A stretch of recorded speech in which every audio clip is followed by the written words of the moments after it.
Ever since you can remember, you felt something in your chest telling you to move, to love, to speak, to try. Day after day, you pretend you don't hear it calling, or maybe you dismiss it as silliness or worse. But it's there, ready for you, and it will wait for you as long as you need. My name is Johnny G, and I invite you to join me on a journey of awakening as we dare to embrace our light. This is Refractive.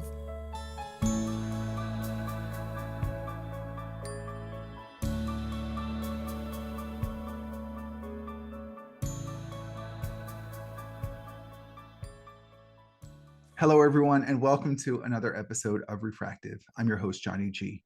Today, my guest is Erin Diehl. She is a founder and CEO, author, improv expert, and keynote speaker. Through a series of unrelated dares, believe it or not, Erin created Improve It, a professional development company rooted in improv comedy. It pushes leaders and teams to laugh, learn, play, and grow.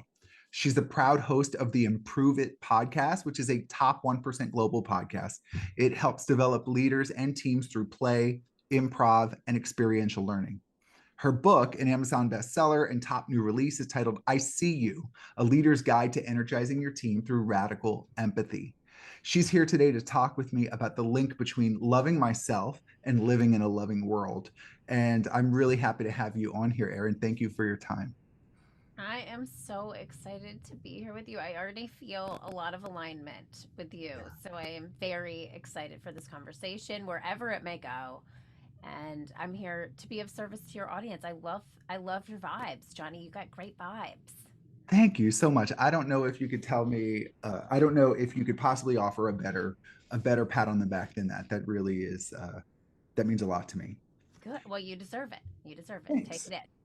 So I wonder, first of all, when I was doing some research on you and where we have alignment, there's plenty of alignment between the two of us. But when I was doing that research and this idea of loving myself to find access to a more loving world, it just like all the lights went on inside of me. I was like, bing, bing, bing, bing, bing, bing. This is it. This is it. And I wonder, like, what are your thoughts on this general topic? I mean, has this been something that you've already contemplated over your own personal journey? Is this something that you found to be true for yourself? I mean, ding, ding, ding. All my lights are going on as you're talking about this. Yeah. So just starting from childhood, let's go way Yeah, back. let's do it. Let's do Let's it. go way, way back. I moved a lot as a kid, and I was always that new kid trying to fit in, and it would always take a couple years. I moved several times, and then I went to college and I didn't know a single person. So I've always had to readapt, and I think in that time period, I underlyingly did not know, but subconsciously created a belief system that I am not worthy. Yeah. And I lived that.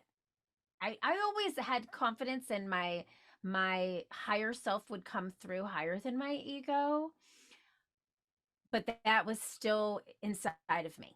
Yeah. I'm not worthy. That still lay dormant. And it took a massive healing journey that I went through from about 2017 to 2022, honestly, Yeah. to uh, get rid of that belief. And now I truly believe that I am worthy. And because I believe it, other people believe it. And because other people believe it, I'm able to impact their lives. That is, listen, I'm excited as you're talking because I had almost, well, I had a very parallel experience to you.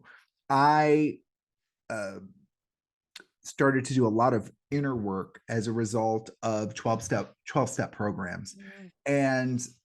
And this really kicked off for me in 2016 and it went until about 2021. So about the same length of time as you, really similar periods. And I have to tell you, this was, you know, for my entire adulthood, I knew that I had severe self-esteem and self-love problems. I Mm-hmm. went to therapists multiple times across my adulthood. And when he says, "Why are you here?" My answer was, I don't love myself and I fear that I'm not going to be able to enter any kind of loving relationship because of that. And I need help. That was always clear to me. And the therapy was wonderful, nurturing. It was like a warm bath. I loved it.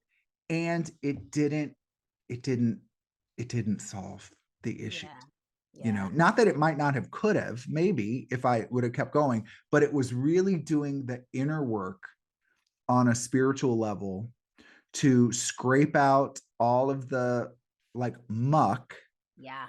let it scab over and heal, and then see what's left. Oh my God. I love that. And listen, I'm such a proponent of what you just said. I have a therapist because I keep a therapist just for it's like I don't want the car battery to die. I want to keep Yeah. recharging it. Yeah. And I will say the same thing. There's not a single person, book, journal entry, meditation, or human being that I can point to that healed me. It's a combination of all of that, but more importantly, myself Yes. doing the work. And oh my God, Johnny, it has been life changing in so many ways. And I'm Yes. so grateful for it. It sucked. Like the process sucked.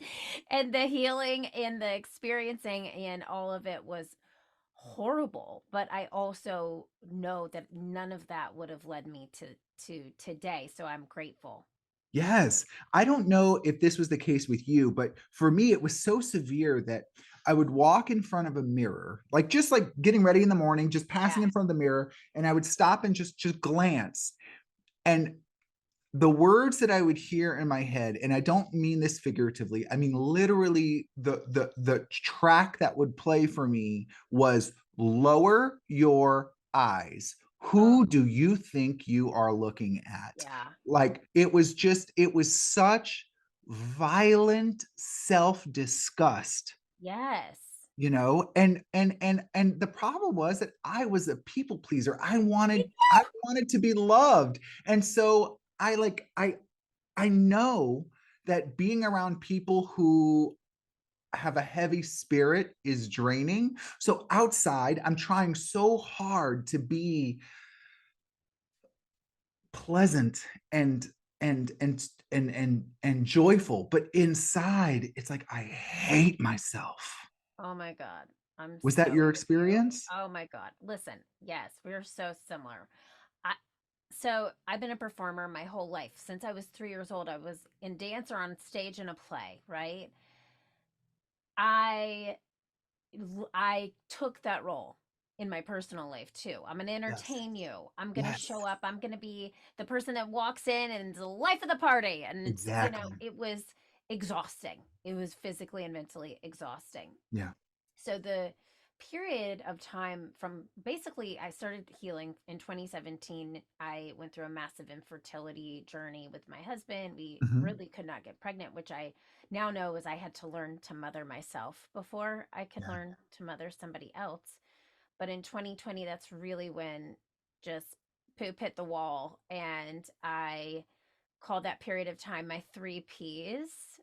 And I'll tell you what those three P's All right, were. everybody, get a pen and Yep. write Yep. paper. We're gonna do this old school style. Woo! Okay, so the first one was pivoting because I'm sure, like rest of the world, we were all improvising, which is what I do in my business. Yeah. But my business was completely in person. We didn't Yeah. have a leg to stand on virtually. Oh, wow. Not Okay. even this show started. My show started in April of 2020. Okay, so we had nothing virtually. So I have, people's insurance and bills and livelihoods on top of my chest, and on top of that I am a new mom. I had a miracle baby boy after years of trying, so that led to my second P, which was people pleasing. I was Yeah. giving everything to this child. My mom at the time had had a stroke and almost died, so I was giving to my family, and she was in the hospital during COVID. I couldn't even go see her. Right. I'm a constant people pleaser who wanted to give to my team, to my clients, to my friends. So I was just giving in every area to everyone except myself, Right. which led to the third P, which was pain. Right. And I'm not talking about like, ouch, I stubbed my toe, top like type pain. I'm talking about chronic pain that was in my back and shoulders that would make Oh, me cry to myself to sleep at night, that was undiagnosable by doctors, would withstand like chiropractic cracks. Like it was chronic pain that lasted about 2 years. And it wasn't until I was guided to read this book called When the Body Says No okay. by this man, Gabor Mate. And I realized that my body was holding on to all of these unprocessed emotions. The anger that I had from infertility treatments, and the fact that I was the one having to go through all of this, the anger I had from feeling like I was left alone when my husband went back to work, and I was, who am I now? Who am I, Yeah. this human being? The anger that I had from the pandemic, the fear that I had, this underlying root issue of I'm not worthy, of people pleasing, just I was so mad. And so I started to, if you've ever seen the show on Netflix, Marie Kondo, Oh, it's all yes. about, yes, I had Yes. to like Marie Kondo my brain. I Oh, had for to sure. go in like several different rooms inside of my brain, take out what no longer served me, tell it thank you, and then This does not reorganize spark it. joy. Yeah, it just does not spark joy. And once I did that, I became this whole new person. I Yeah. literally became this whole new person. I was like a homecoming to myself. Yeah.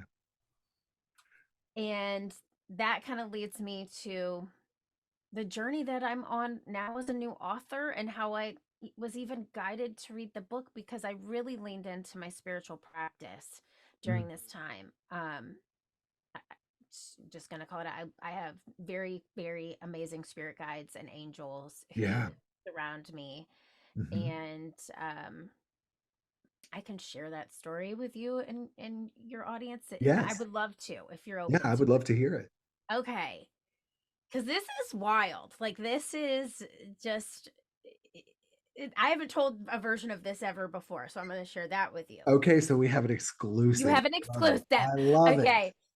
So, as I was finishing this healing journey, I was just on my phone, and I don't really check Facebook, but I got a Facebook message from a loved one that it was on my husband's side of the family. So I didn't really know who they were, but I knew they were a past family member. So I told my family member, I said, I'm going to call her Susan. Susan Facebook messaged me. How do I know her again? And my family member looks at me and says, that's not possible. Susan is no longer with us. She passed away 2 years ago. And I was like, okay, well, she clearly messaged me. It says here, hey, are you there? Are you there? So I felt guided to meditate in that moment. And so Yeah. that evening, I went upstairs and I did a guided meditation to Yeah. channel spirit guides. And through that, Susan came through very clearly. And Okay. she goes, oh my gosh, it worked. It worked. And she brings in a person in my life who I've never met, but is I'm trying to keep my family names, Yes, of course. confidential, but it was a family member who took their own life, Yeah. who was very close in proximity to who I am on my husband's side. And when I was going through this healing journey, I mean, I was very low. There were some very low moments. My husband found me one day on the bathroom floor in a ball, naked, screaming, I'm broken, I'm broken. And Yes. literally I couldn't move. And it was like that was like the bottom, but this loved one, Susan, brought in another loved one. We'll call her Sally. Okay. And Yeah. Sally said to me, I was you, I am you. I gave to everyone in my life except myself, which is why I took my own life. And I want you to write this book and write it now, and I will write through you. Yes. And so I truly was like shook, but also very in alignment with the assignment. And When I tell you that this book was something that flowed out of me, I truly mean that. It was a Hmm. beautiful experience. I would get up early before my house woke up. I would light a candle, get a coffee, sit at my desk and just write, and I felt Sally with me the entire time. Yeah. I also recently went to a medium, which I have never I've been to I have a clairvoyant coach, but I never seen a medium, and so I also found out through that conversation that I also had another friend of mine who took his life help me write the book. Yeah. Oh my goodness. And it was just such a beautiful experience. And I'm sharing this with you, and I literally have full body chills because I, I would never have listened to my inner guidance system or my inner voice or any of that without this healing process. And so, what it really was this, I think, guided path of all these, things I had to go through in order to become this version of Yeah. me, to be able to give opportunities for people in the same position, give them tangible things that they can take home and do to help them love themselves more so that Yes. they don't get in the place that I was at Right. or my ancestor or my past friend was at. Because when we let our egos run wild, we just get ourselves into the spaces that really we don't belong. And where we Yes. belong is like listening here and loving what we've been given because we only have this body once. Yeah.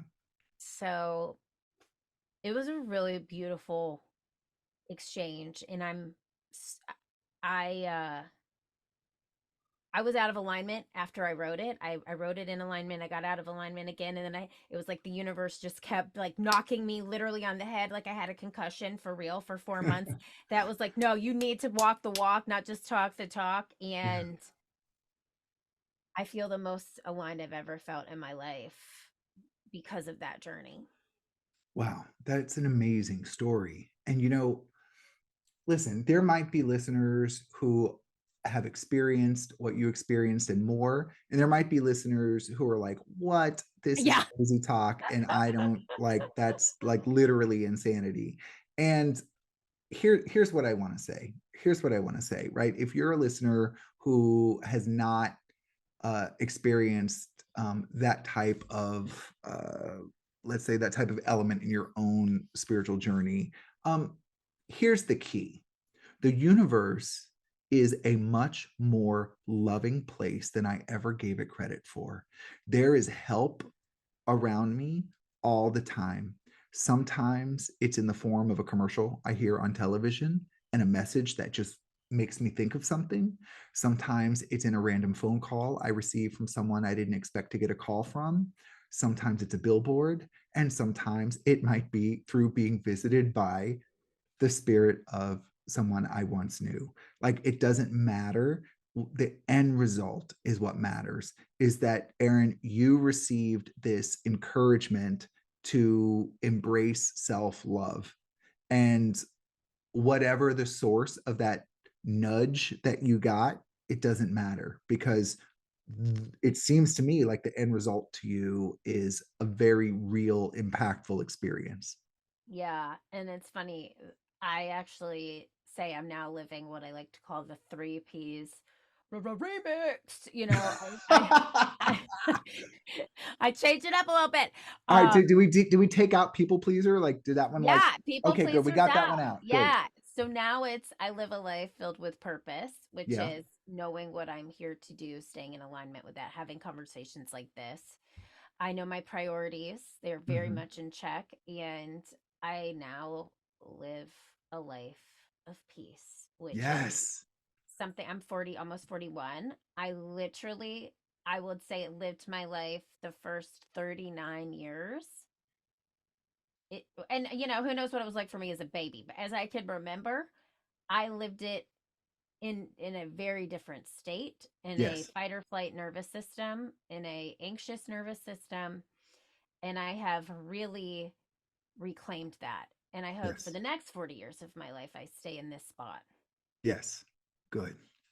So to move to kind of the next part of our conversation, and wrap this up, wrap kind of this section up. I mean, so we've moved from a place of painful self-doubt, ego-based snatching and grabbing and scrounging for scraps, to this place of peaceful self-love and acceptance. Okay, in most situations, right? That's not Yeah. my Oh, yeah. reality 100% of the Yes. time.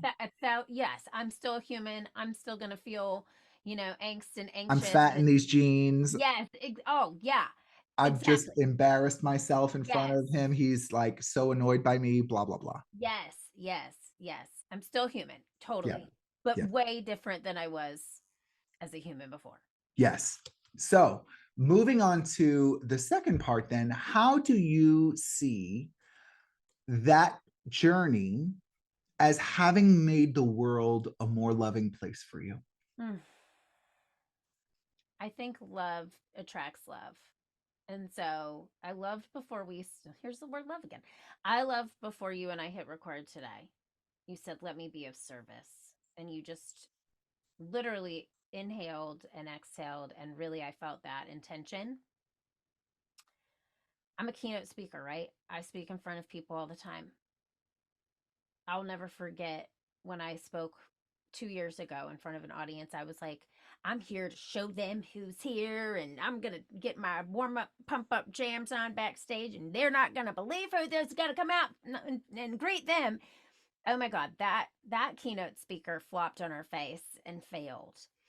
But when like last night, I did a talk for Amazon. Actually, I was in DC yesterday and I did a talk for Amazon employees, and I literally said backstage, all I want to do is be a vessel of love. I want you to spread love through me so I can share it with this audience. And that's all I want is you to channel love through me so I can spread that to others. Yeah. And it was a very intimate setting, and I just feel like everyone in that room felt that at the end.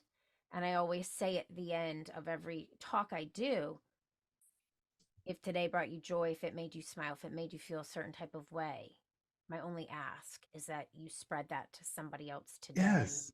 tomorrow, this week, because the world needs so much more of it. And so love attracts love, and you receive the energy that you put out. So I have to fill my cup with love. I Yeah. have to fill myself with love in order to be a good parent, in order to be a good leader, in order to talk to human beings and help them find love. I have to feel it myself.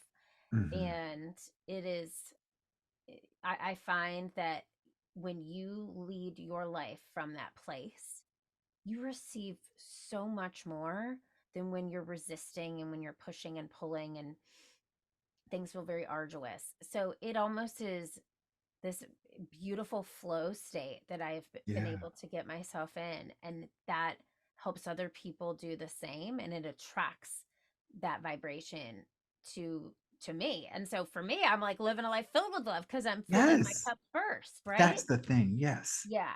And that's literally what my book is about. Like that right there. That is the entire, like, if you were to boil it down into a paragraph, that is it. And you don't you can't create loving environments if you don't love yourself first. Yeah. Yeah. You just can't. Listen, we hear all the time, we hear that the common, like, societal opinion is that we've never been in a darker place. We've never, like, been so divided, and like it's so, we're in some real trouble right now. You hear stuff like that all the time. And I listen, I'm no longer in the arguing business, so Me I'm not too. here to contradict anybody's perspective on that. But that's not how I experience the Mm-mm. world.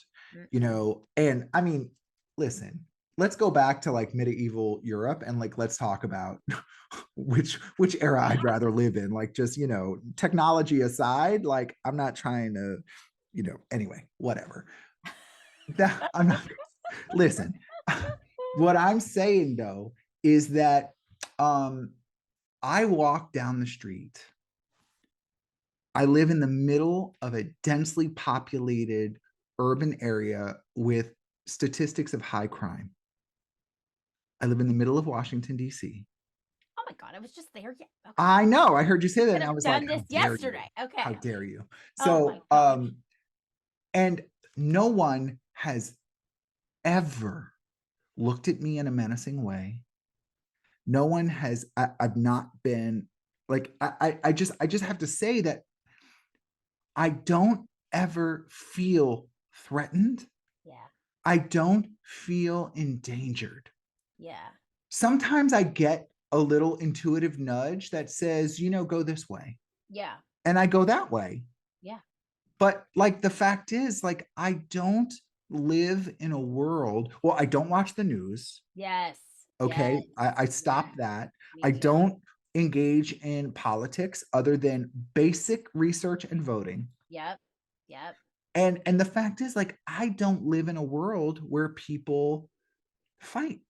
Yeah. Like, that's not my reality anymore. No. um I believe that others believe it, and I believe that others are experiencing this darkness and this heaviness, and it's real. And I'm the one who held myself in the locked cell of that. And the minute that I just stopped holding the door shut, I walked into a different world by loving myself, by turning within and giving space and respect and honor to my inner wisdom, by seeing my inner spark of the creator and recognizing it as magnificent. All of the sudden, all the threats of the world have faded. So good. So good. I love that. And I hear you on that because you could live this life filled with darkness. Okay, listen, I have a communications degree. Do I really remember anything from it? No, but I remember one thing. I had a paper on this and it was called The Cultivation Theory by George Gerbner. Okay. And it was basically you cultivate your life by the things that you intake.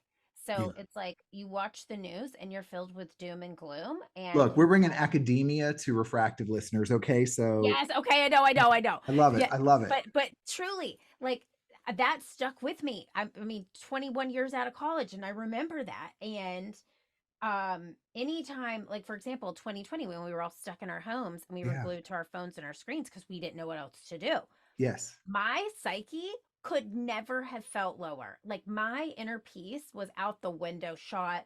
Like I had nothing but fear and doom and gloom in my system. Yes. And it's funny because yesterday I was on the way to this event and I was in an Uber and he had the news like loud and proud in the Uber. And I said, "Sir, I didn't say I'm paying for this, but I'm like, this is my ride." And I was like, do you mind turning down the volume or turning the channel?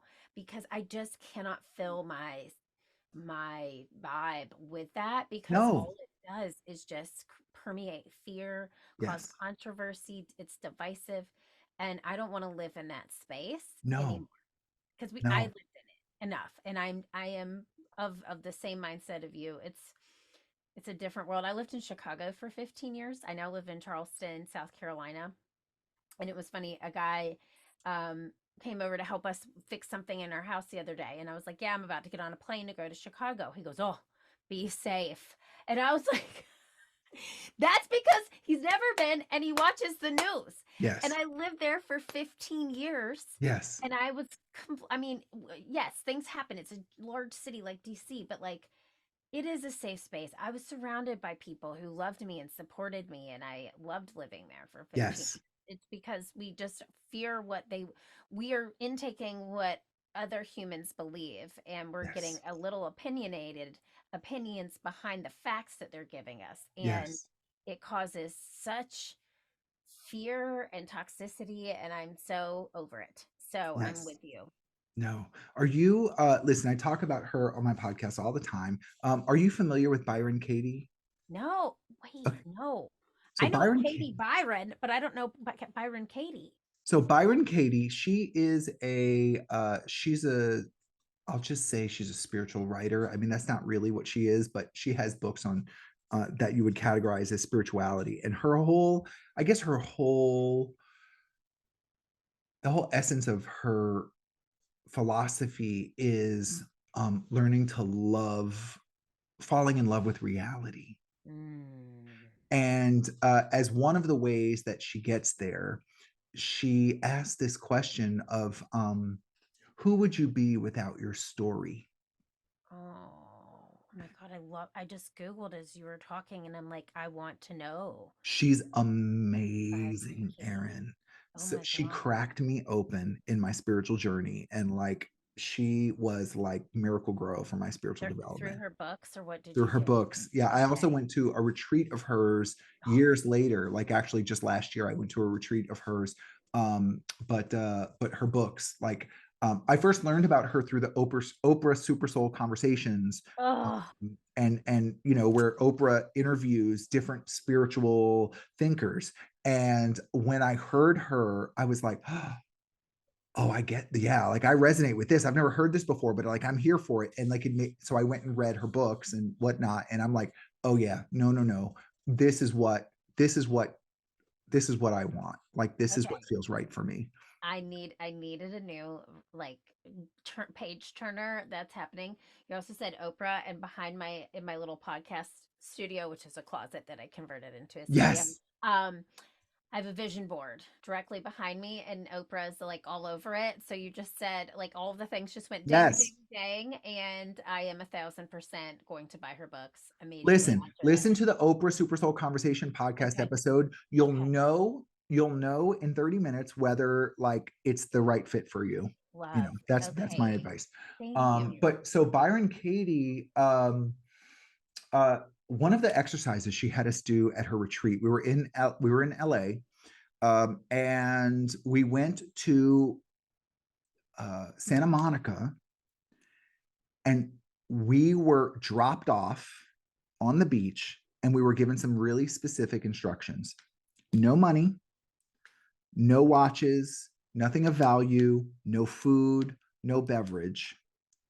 And you are to wander around the streets, the sidewalks, the beach, and you are to find individuals there, walk up to them, and join them. You're allowed to say only 4 words: may I join you? If someone says no, you follow the simple instructions and you keep moving. But if someone says, who cares? I don't know, they don't answer, whatever, then you just sit and you stay open, you don't speak. And we were like, wait, what? Like, this is crazy. She was like, find people that you assume don't have homes, find people that you assume are high, find people that, anyone, like anyone, find people on their lunch break, whatever. And just sit and just take the time to re-meet the human race without your story. And what Wow. I'm telling you, Erin, is that when I sat there without, so people thought I was a lunatic because I wasn't. I would say, may I join you? I would sit, they would start to talk to me, and we don't answer. We don't communicate. All we do is look at them with love. Not like intense staring. No, totally. We're present, but Oh my not God. communicating. That is fascinating. And let me tell you what happened. People that and we're doing this individually. We're not as a group. Like we're not like 5 people walking up. Like it's one on one, right? People who you would assume don't have a home offered us food. Oh, People who people opened up and cried to us about pain they're feeling over the relationship with their children. mm, People, like, it's just these strangers that you think like it's unacceptable to go up and invade someone's space like that, right? But no, there was no invasion. We asked permission and then we just sat and loved. mm, And what we learned is that nobody was accosted, no one was disrespected. Some people were said, no, I want to be alone, and that's fine. But like, not a single one of, there were, I don't know, there were like 200 people who we went out and did this. And no one had negative experiences. We were brought to tears by the raw love shown to us by strangers from every walk of life. that is beautiful. Oh my God, what an activity. How long did this last? 4 hours. Oh my God. And then you just got picked up, or how did you get Yeah, home? there were buses waiting for us like at a certain place. That is And wild. the thing is that the thing is, what we learned is that, we were, most of us, people who can afford to fly across the country for a 9-day retreat in Los Angeles, right? Yeah. Like this is like very uncomfortable. And we all have lots of hard baked stories about who the people are that are just sitting around on the sidewalk in the middle of the day. And as we sat down, without, despite our fear, despite our discomfort, but only with an open heartedness, those people loved us. Mm. Mm.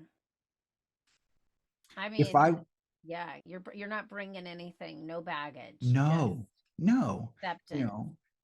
but it required something of me. It required me to suspend my fearful, aggressive, pain filled, history based stories about Yeah. others. Yeah. And by just leaning into love, those people gave me love, and I will never forget it. This one woman, like I think she might have been homeless. She like took my hand and walked down the beach with me, and just it just I just could not believe the random kindness and beauty of these people, because people can sense innocence. Yeah. Yeah. What if the entire world did that activity? Like, what a different place Yes. we would be in. Yes. Yes. Love that. Mm. So, okay, this is similar but not. But when I think about what you're saying, it's like real and raw and vulnerable.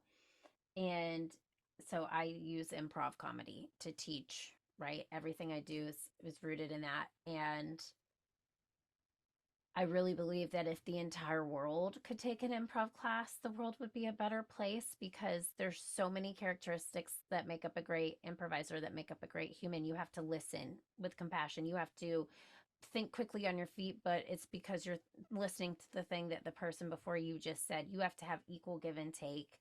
You have to be in the moment and be so present that you're not planning ahead or thinking ahead. And that is like an improv based activity that she had you do because you're improvising the whole time, and it's beautiful, it's magical, because what you're witnessing is the real raw reaction of another human being to nothing but your soul, basically. Yeah. Yeah. It's so cool. I love that. Mm. I wonder, how did you arrive at the title of I See You for your book? Because like I think that's a really loving sentiment. You do. Okay, thank you, because let me tell you, Johnny, my speaking coach, I love her so much, but she was like, that doesn't tell me what the book is about. And I'm like, no, no, no, no, it does. Like, you don't know what I'm going to say in this. And then I went to my publisher, and they tried to change the title too. And I fought so hard for this title. There are a lot of books out there called I See You, but they're thrillers. And so we added an exclamation mark at the end, and that sort of changed it up. Oh And my then God. Yeah, the so it's not so subtitle, much like I see see you. It's more you. like It's I like, see I see you. you. Yeah, I see you. And and then the subtitle had to really drive it home. So it's a leader's guide to energizing your team through radical empathy. But I just, like, for me, what I use improv comedy for is really the vessel to make people feel like they belong. And that's underneath it all. It is like this practice of belonging, of feeling seen, heard, and valued. And so it was just these three words that when you say them, it makes you happy, it makes you smile, it makes you feel something. And I knew I wanted the title to be a phrase that I would say to somebody, like, I see you, and I always say, like, I see you, boo, or something like that. And I wrote it in almost every chapter of the book. I say something about, like, it was just so woven into the writing. And when I found my publisher, I was about 6 chapters in. And so they were like, well, just keep writing it. And then when they tried to change the title, I was like, it just won't work. And the title for me is just everything. Like I love it. I breathe it, and I feel like my friend made me this bracelet. She's a Swiftie, but it says I Oh, see you, yeah. and it's like my color teal, and it makes me so happy when I look at my wrist. It's like I see all of you, all of your flaws. I see you as the human being, not the human doing. And it's funny you said that because I'm so glad you love it. I love Yeah. it. I knew that Yeah. the people who connect with this work would love it. From a business perspective, I think it doesn't, they don't think it sells the book, but if you read it, it will make sense. And then Yeah. and if you know what I'm trying to convey, it makes sense. Yeah. Oh, that's lovely. That's so fun. If the listeners want to learn more about how you show up in the world, the services you offer, they want to learn more about your book, all of that, how would you direct them? I would just have them go to my website. It's erindeal.com, and it will take you everywhere. Instagram, LinkedIn, those are where I spend most of my Mhm. time. And spell that Um, for us, please. so it's Erin, Erin, and deal is spelled not like let's make a deal. It's the German way, Diehl. It's Okay. erindeal.com. And that's also my Instagram handle at it's Erin Deal, and it will take you everywhere to the book where you can find it. It will share with you how we use our work to help leaders and teams. It's a pretty cool website. I'm really proud of it too. Like my team helped me build it, and it's still getting things added to it as we speak, but it's like the thing that I have that embodies who I am now, because my business website is amazing, but I feel like I've evolved even from 2020 when that was created. Yeah, So, it's erindeal.com. I would say go there. great. Excellent. Why don't we take this home? If you kind of had to cap off our discussion today around this topic of the world becomes more loving as I love myself, what departing words of wisdom do you have? Okay, and I didn't say this, so I don't know who wrote this quote, but I love it so much. And it's kind of cheesy, but it really makes sense. If you can pretend that everyone you meet has a sign around their neck that says, "Make me feel important," you will not only feel love because you're giving love, you'll receive it back. Mm, And literally, we are the energy that we put out to the world. Like we yes, become what we receive what we are. So self-love is the first step to living a life filled with abundance, a life that flows with ease and grace. And it's such a better way to live. Like I wish my younger self could go back in time, and if I don't actually, I wouldn't change anything, but I have lived both lives, and a life filled with freedom and flow is such an easier way because you feel love at every turn yes, and great. supported, and you are supported. You just have to lean into it. Yeah, there is so much beauty and support if we have eyes to see it. Hmm. Yeah, that's great. Thank you so much for bringing your experience and your story to the listeners today. It was really a beautiful episode. Oh my gosh, I love your energy, and again, you have such a great vibe. This was probably one of the coolest conversations I've had in a long time. So thank Ah, you. that touches me. Thank you. Everyone, I am just overjoyed that you tuned in for another episode of Refractive. Thank you for your time. Thank you for your energy into that. And, as always, as we go out into the world and we experience people just doing the best they can, never forget to aim your light. Take care. You've been listening to Refractive Podcast, and this is Johnny G. If you found today's content uplifting, if you think it might make somebody's day better, give it a share on social media, click like, subscribe. All those things help to expand this podcast's availability to new audiences. I'm a speaker, a coach, and a facilitator based out of Washington, D.C., but I travel a lot. If you think I can be of service to you or to your organization, help people get unstuck or move into their authentic power, shoot me an email. My email address is refractivepodcast@gmail.com. Take care. Thanks for listening, and aim your light.